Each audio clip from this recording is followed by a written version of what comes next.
إقبال المحدود يدفع مهنيين إلى تخفيض أسعار بيع الدجاج في الأسواق المغرب. انخفضت أسعار الدجاج بشكل كبير خلال الأيام الماضية في مختلف المدن المغربية، حيث استقرت الأسعار عند 16 درهما للكيلوغرام الواحد، بعدما تعدت 21 درهما في الوقت السابق بسبب موجة الغلاء التي وسمت أغلب المنتجات الفلاحية والغذائية. وعاينت هيسبريس إقبالا كبيرا للزبناء على اقتناء الدجاج، الأمر الذي أثار استحسان المواطنين الذين لاحظوا انخفاضا ومتفاوتة في مجموعة من المواد الاستهلاكية والأساسية بعد أسابيع من أزمة الغلاء. ومع ذلك أشارت المصادر المهنية إلى أن انخفاض الحال في الأسعار الدواجن كبد المهنيين خسائر مالية كبيرة، مؤكدا أن الدجاج لا يباع بهذا السعر في الأوقات العادية، حيث أرجعت انخفاض إلى تراجع الإقبال الشعبي على الدواجن في ظل تراجع القدرة الشرائية.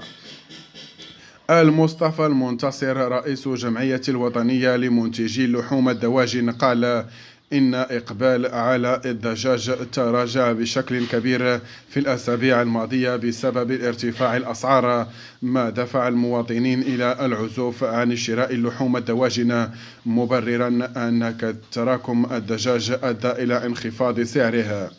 وأضاف المنتظر في تصريح لجريدة هيسبريس الإلكترونية أن الانخفاض الحالي كبد المهنيين خسائر مالية فادحة، مبرزا أن الحكومة تتحمل مسؤولية انعدام التوازن في سلاسل الإنتاج والبيع، لأن هذه الوضعية تؤدي تارة إلى ارتفاع الأسعار وتارة أخرى إلى ارتفاعها. وأردف المتحدث ذاته بأن الحكومة تفترض أن تساعد الكسابة لتخفيف تكلفة الإنتاج، وأن تدعم المستهلك لكي يشتري بثمن أقل، ما سيجعل الطرفين رابحان في كل الأحوال، مؤكدا أن الاكتفاء الذاتي من الدواجن متوفر قبل حلول شهر رمضان في الأسابيع المقبلة. وتابع رئيس الجمعية الوطنية لمنتجي اللحوم الدواجن بأن ترك الأسعار بأيدي الوسطاء وظروف الإنتاج والبيع في ظروف حالية ستؤدي بالتأكيد إلى ارتفاع الأثمان في الفترة المقبلة، لأن مربي الدواجن تكبدوا حاليا خسائر فادحة ولن ينتجوا المزيد، ما سيرفع الأسعار من جديد. وأشار المهني ذاته إلى أن وزارة الفلاحة ألغت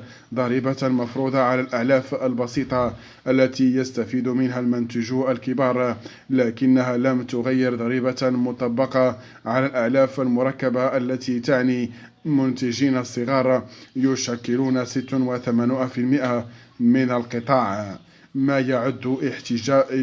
إجعافا كبيرا في حق المهنيين.